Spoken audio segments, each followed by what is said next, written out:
If you've started looking at homes in the last year, somebody has probably slid a document across the table or e-signed it to you and asked you to sign it before they would even show you a house. And you're wondering, wait, do I have to pay my own agent now just to buy a house? So the short answer is the rules genuinely changed and most buyers still don't understand what they actually signed. Most buyer agents still don't even know what they're doing with this.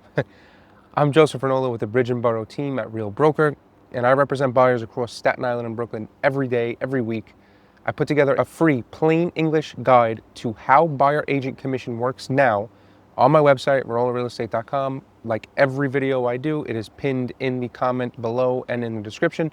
None of this is legal advice, so anything specific to your contract goes to your real estate attorney. But here's what actually changed. In August of 2024, just about 2 years ago, a national legal settlement involving the National Association of Realtors took effect, and it rewrote two things. First, the amount that a seller was offering to pay a buyer's agent can no longer be advertised on the MLS, which is the shared listing system that all agents use. And second, before an agent can work with you as a buyer, you now have to sign a written buyer-broker agreement. That's the document that I was talking about, sliding across the table.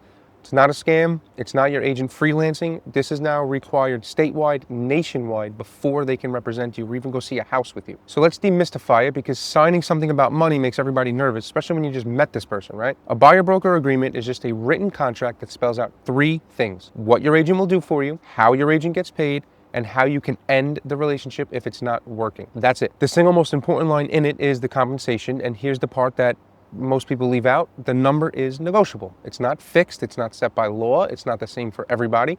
You and your agent agree on it in writing before you start. And that's the whole point of getting this done in the beginning. Now, the question everyone actually came here for: does that money come out of your pocket? Not necessarily. Here's the reality on the ground in our current market. Even after all of these changes, a large number of sellers still choose to pay the buyer's agent because A, that's how it always was, and B, it makes their home easier to sell to more buyers because that's how it always was. So in a lot of deals, the seller is still covering it exactly like before. The difference is it's no longer automatic and no longer advertised, so your agent now has to actually ask the listing side what they're offering deal by deal. What the settlement really did was move this from a hidden default to an open negotiation. So walk through the possibilities with me, right? 1, the seller offers to cover your agent's fee in full. Great, you owe nothing out of pocket, and this still happens very, very frequently. Number 2, the seller offers to cover part of it. Then there may be a gap between what they offer and what you agreed to pay your agent, and that gap is a number that you can factor into your offer or further negotiate. 3, the seller offers nothing. Then it is on the table as part of your deal, and you and your agent figure out how to handle it, whether that's asking the seller for a credit or just covering it yourself. The point is, none of these are surprises anymore if your agent is doing their job up front. And I want to push back on one idea floating around, that maybe you should just skip having your own agent to save the money. I've seen so many people just now, they go to the listing agent direct. And in New York, that's usually a mistake, and here's why.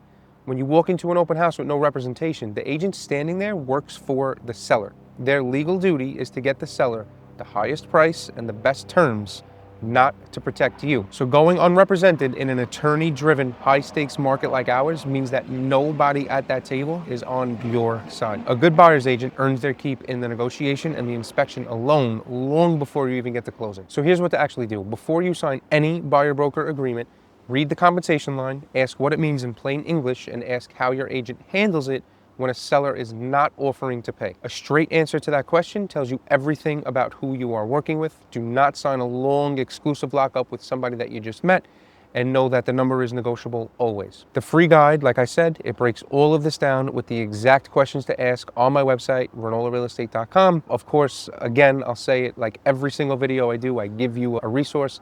It is right down below in the pinned comment, and it is in the description. And it's going to go through how your representation would actually work for your purchase in Staten Island or Brooklyn or really anywhere else with no pressure. Call or text me 917-905-2541. That's my real number. I really answer. I'm Joseph Ranola with the Bridge and Boro Team.